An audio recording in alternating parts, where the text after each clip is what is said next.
Olá! A nossa Constituição determina quais devem ser os investimentos mínimos nas áreas de educação e saúde. Mas será que a lei vem sendo respeitada? No Academia de hoje, vamos debater um estudo que trata do financiamento de direitos fundamentais da população. A pesquisa foi realizada pela Procuradora do Ministério Público de Contas do Estado de São Paulo, doutora Élida Graziani. Financiamento de direitos fundamentais e federalismo. Um estudo comparativo sobre a progressividade constitucionalmente conquistada na educação e a guerra fiscal de despesa na saúde do pós-emenda constitucional 29 de 2000. Tese apresentada ao programa de pós-doutorado em administração da Escola Brasileira de Administração Pública e de Empresas da Fundação Getúlio Vargas. Orientação, professora doutora Sônia Fleury. Para participar do debate, convidamos Oswaldo José Barbosa Silva, presidente da Associação Nacional do Ministério Público de Defesa da Saúde e subprocurador-geral da República, e também José Maria Arruda de Andrade, doutor em Direito Econômico e Financeiro pela Universidade de São Paulo, secretário adjunto de Política Fiscal e Tributária do Ministério da Fazenda e professor da Faculdade de Direito da USP. Muito obrigado pela presença de vocês aqui no nosso Academia. Agora nós vamos conferir um resumo do estudo da doutora Élida Graziani. O presente estudo problematiza se e em que medida as diferenças de arranjo protetivo dos direitos fundamentais à saúde e à educação influenciaram no grau de cumprimento, pelos 3 níveis da federação, dos patamares mínimos de gastos definidos na Constituição de 1988. Agora, doutora Élida, eu gostaria que a senhora fizesse um balanço, de como foi a metodologia utilizada no trabalho. Trata-se de um estudo que deu continuidade ao meu doutoramento, no qual eu já tentava trabalhar o custeio adequado dos direitos fundamentais. E, nesse sentido, eu fiz um estudo de caso levantando os dados dos municípios mineiros com mais de 100 mil habitantes, comparei a execução orçamentária desses municípios em saúde e educação, também face dos gastos do Estado de Minas Gerais nesse mesmo período e do governo federal. O contraste, primeiro, do ponto de vista de densidade constitucional da saúde em face da educação e depois o acompanhamento da execução orçamentária de saúde e educação nesses níveis da federação, então focalizando os municípios mineiros, o Estado de Minas Gerais e a União, permitiu a conclusão de que o direito à educação tem uma estabilidade de custeio sedimentada, inclusive, pelo seu arranjo constitucional. E a saúde, pelo contrário, vive aquilo que no título chamamos de guerra fiscal de despesa. Essa foi a metodologia. A comparação do ponto de vista normativo, do desenho constitucional, de um lado, e depois a tentativa de comprovação de que haveria uma instabilidade maior da saúde com base em um estudo de caso, levantando dados concretos de execução orçamentária relativos de 2003 a 2008. A doutora Élida separou para a gente 3 obras que foram importantes para o trabalho. Vamos conferir. Financiamento de direitos fundamentais, políticas públicas vinculadas, estabilização monetária e conflito distributivo no orçamento da União do pós-Plano Real. Élida Graziani Pinto, editor O Lutador. O Império do Direito, Ronald Dworkin, Martins Fortes. A eficácia dos direitos fundamentais, uma teoria geral dos direitos fundamentais na perspectiva constitucional. Ingo Hofgang Sarlet, Livraria do Advogado. E de que forma, doutora Élida, cada uma dessas obras contribuiu no trabalho? É importante retomar o que eu falava logo no início. O pós-doutorado foi a maturidade, ou pelo menos um esforço de sedimentação do doutorado. Então, o primeiro livro foi exatamente o livro oriundo do meu doutoramento. Como que o Plano Real, de uma certa forma, claro, com uma agenda de política monetária relevante, mas tirou capacidade de expansão dos direitos sociais, pelo menos do custeio desses direitos sociais. O professor Ingo Sarlet me traz uma bagagem de diálogo e foi, na prática, um co-orientador desse trabalho. Tanto é que na obra que será publicada a partir dessa tese, ele é que fez o prefácio e me deu a dimensão constitucional, não só do ponto de vista financeiro, mas também a bagagem de que a gente precisa extrair a força irradiante desses direitos fundamentais. E, por outro lado, o Ronald Dworkin, ele nos traz a ideia de um direito como integridade. E se a proteção para a educação avançou, como avançou de forma progressiva, a emenda 53, a emenda 59, a saúde pode ali amparar-se para buscar uma ideia de integridade que a proteja, de um direito que não pode ficar estagnado, de um custeio que não pode ficar tão suscetível a fragilidades fiscais.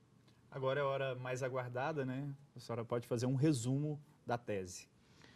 É uma oportunidade sem par estar aqui hoje no programa Academia, apresentando um trabalho de pós-doutorado, sobretudo porque, diante da atuação como membro do Ministério Público de Contas, vejo a implementação do que eu estudava em 2010 em nível acadêmico e o que esse estudo propõe à comunidade em geral, e não só à comunidade acadêmica, é uma reflexão consistente sobre como o arranjo protetivo na Constituição do direito à saúde é um arranjo que precisa ser revisitado.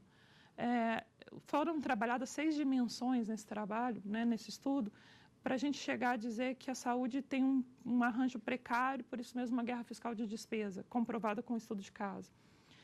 Trabalhamos a ideia de que o conteúdo do direito à saúde remetido à lei complementar, e essa, por seu turno, demorou 7 anos até ser editada, houve uma omissão legislativa que deu margem a muitos desvios de aplicação.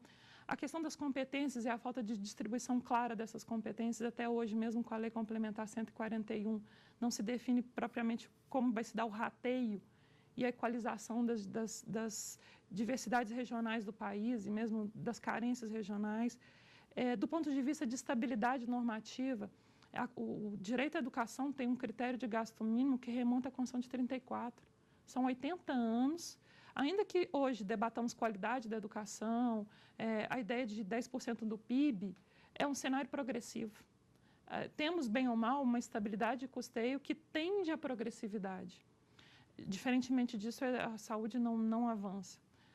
Pelo menos não com a demanda, não no ritmo da demanda que a Constituição de 88 lhe assinalou como um sistema universal, um sistema igualitário, um sistema que nos daria um direito de primeira grandeza.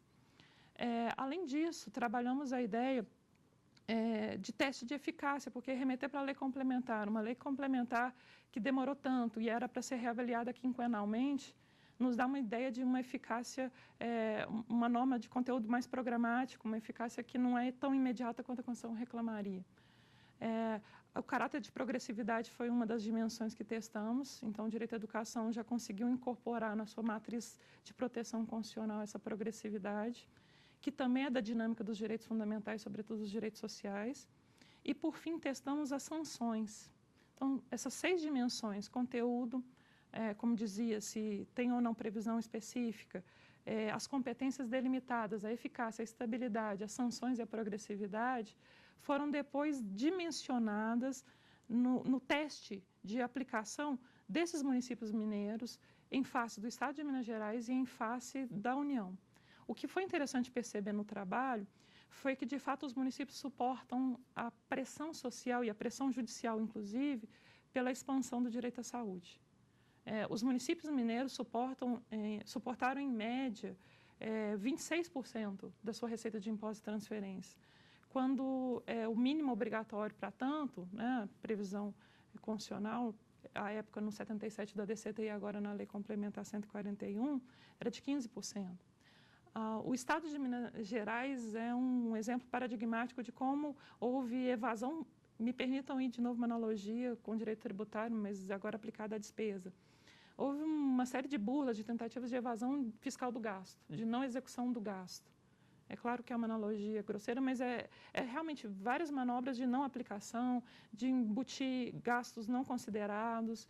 Nesse período de 2003 a 2008, o Tribunal de Contas detectava as falhas, mas o processo decisório não ia adiante, não se conseguiu responsabilizar. E mesmo o nível federal, em relação à saúde, o nível federal também tergiversou, tangenciou o dever de aplicação do gasto mínimo. Pelo contrário, o nível federal, nesse mesmo período, regrediu em participação proporcional. Os estudos hoje, já mais atualizados, comprovam que, em 2000, a União participava com quase 60% dos recursos públicos vertidos ao SUS, e agora, em 2012, caiu para quase 44%. Nesse mesmo período, então, já que é um estudo comparativo, a educação se manteve estável, com tendência à progressividade, exatamente porque a queda da DRU para a educação foi um passo importante. Para que o ouvinte nos entenda, DRU é desvinculação de receitas da União, um mecanismo que tolhe 20% de todos os recursos vinculados. E que, embora no caso da União o mínimo da saúde não seja abatido na fonte por isso, tolhe os recursos da Seguridade Social que poderiam suportar a progressividade de custeio da saúde.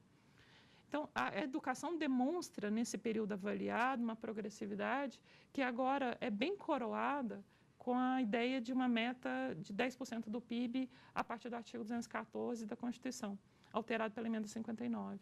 Então, assim, o legado aquisitivo do direito à educação, sobretudo pensando na ideia de integridade, um ordenamento que visa a máxima eficácia dos direitos fundamentais, tanto com o professor Ingo Sallet quanto com o Ronald Dworkin, nos dá a dimensão do quanto a saúde precisa buscar esse parâmetro, para que não lhe seja negada a possibilidade fática de progredir.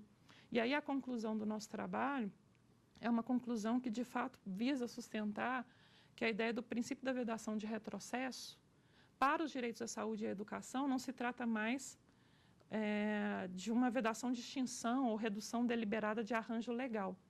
Mas a vedação de retrocesso para esses direitos, sobretudo dada a dimensão de proteção de custeio que eles têm, significa também vedação de estagnação. Vedação de restrição interpretativa que tire a possibilidade de progredir, como no caso da saúde aconteceu. A emenda 29 foi importante, mas ela, desde meados da década de 2000, já tem significado uma estagnação interpretativa. A saúde não avança tanto quanto poderia, a despeito de a emenda 29 ser um legado importante na época em que foi editada, porque o arranjo da própria emenda 29 é frágil, sobretudo se comparado com a educação. Tá certo. Muito obrigado pelas explicações. A gente vai para um rápido intervalo e em instantes voltamos com o debate sobre a tese de hoje aqui no Academia.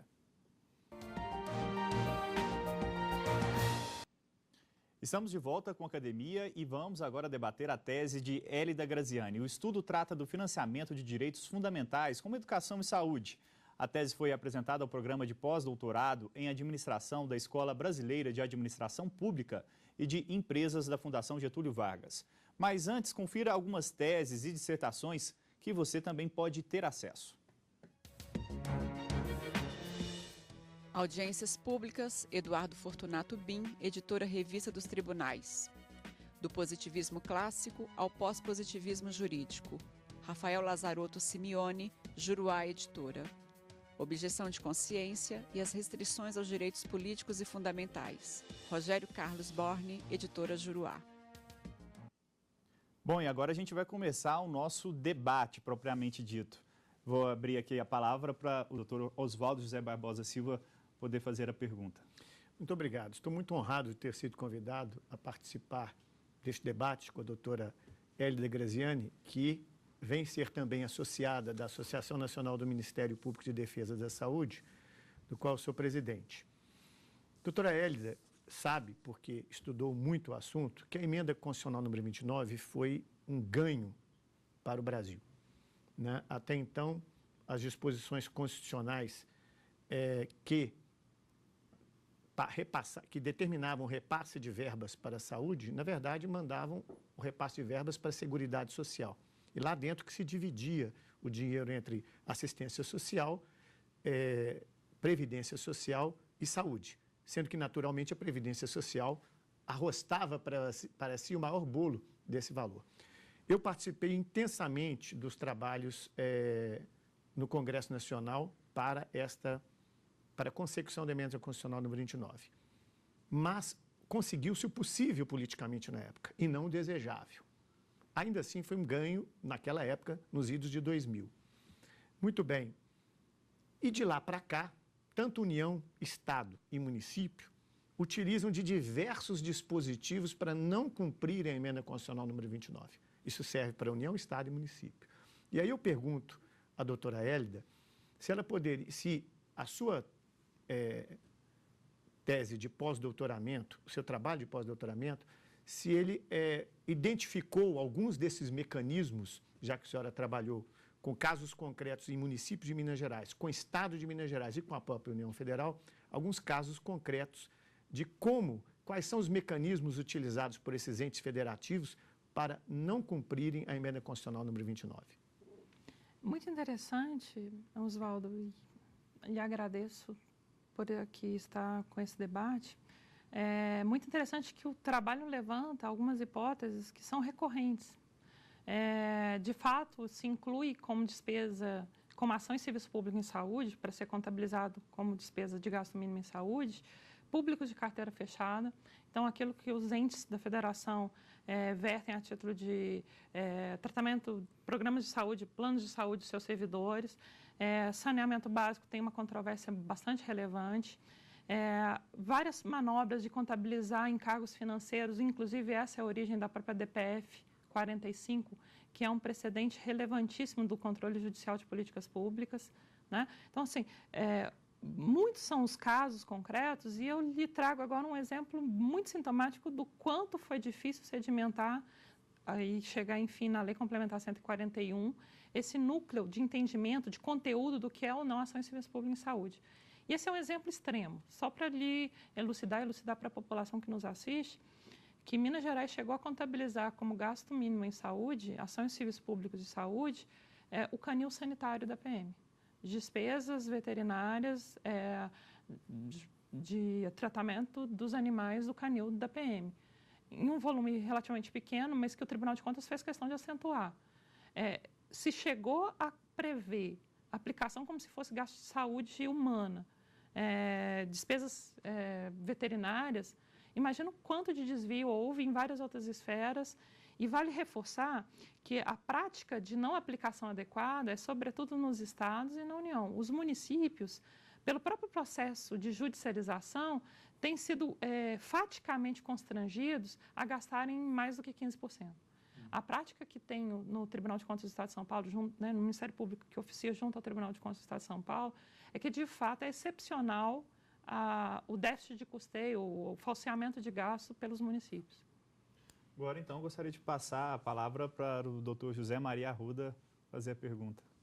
Muito obrigado, também é um prazer estar aqui nesse debate.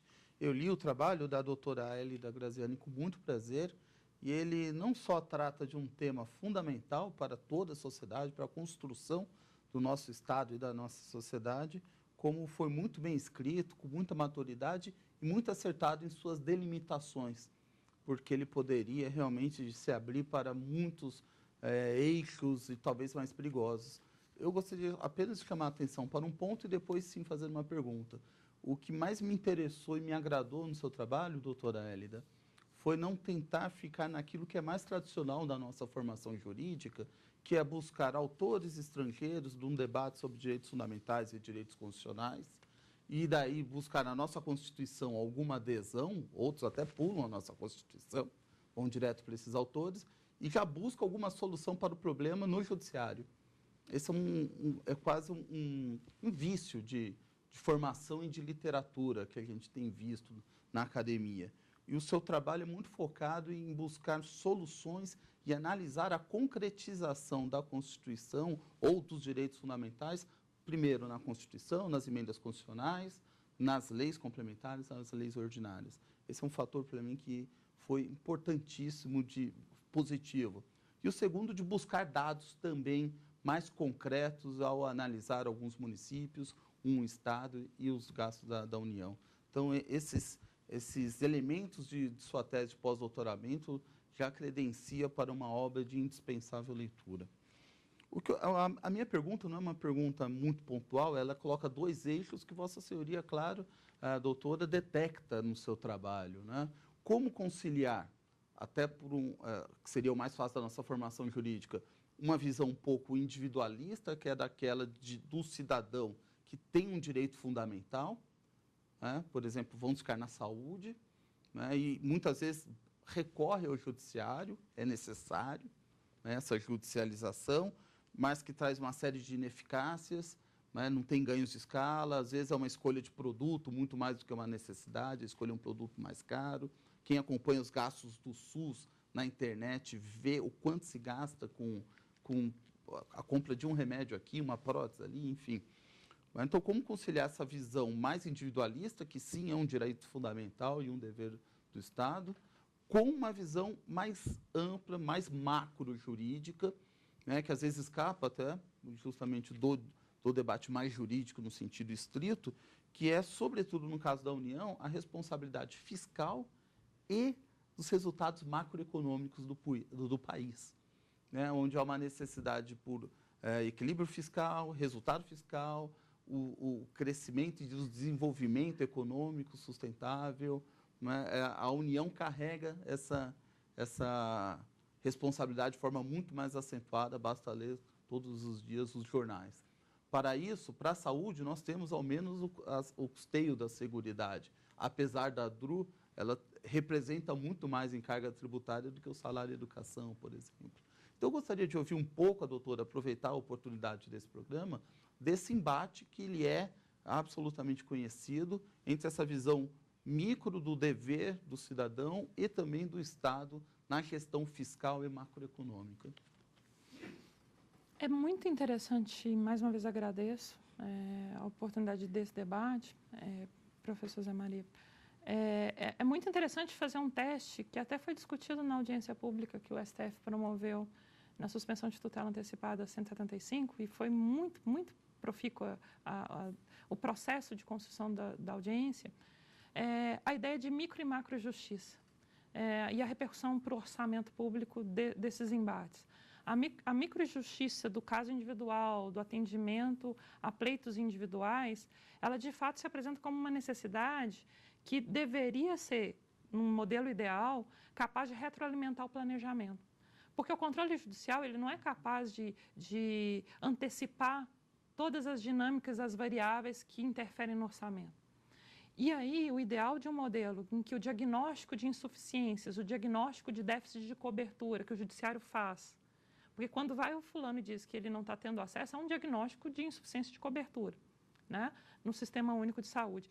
Se o diagnóstico fosse capaz de retroalimentar o planejamento, a gente teria um processo muito similar ao que houve com a incorporação universal do tratamento para aidéticos, né, a medicação para aidéticos, em que o planejamento retroalimentado que foi pelo controle judicial seria capaz de se programar ao longo do tempo, inclusive com a dinâmica orçamentária, as disponibilidades de receita e as outras políticas públicas, inclusive a política de estabilização monetária, conseguiria ao médio prazo, ao longo do tempo, então de forma intertemporal, incorporar aquilo.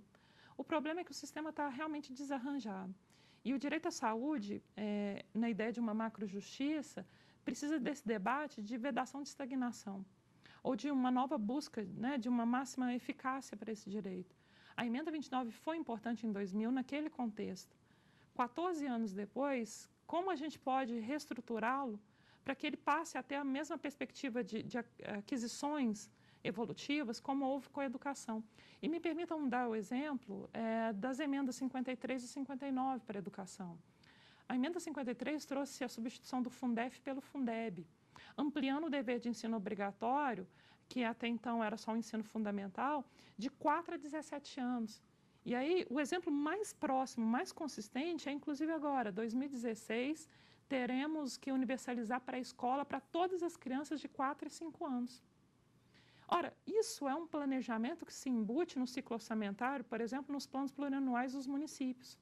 E que nós, por exemplo, lá no Ministério Público de Contas de São Paulo, já mandamos para todos os prefeitos dados individualizados com demanda demográfica, quantas crianças têm previsão de demandar vagas, o valor unitário a cada ano estimados com as transferências do Fundeb e orientamos os prefeitos como eles poderiam captar recursos junto ao Estado e junto à União para fazer isso, a pré-escola.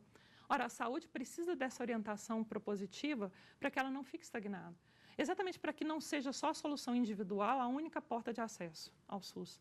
Se conseguirmos avançar num debate mais qualificado, essa estagnação quantitativa de custeio do SUS, ela vai precisar, até se necessário, parar no judiciário, num debate judicial. Porque o que não dá é para o SUS ficar ainda aguardando, por exemplo, a ideia do Movimento Saúde Mais 10, que é muito importante, mas o Congresso não se adianta nesse debate.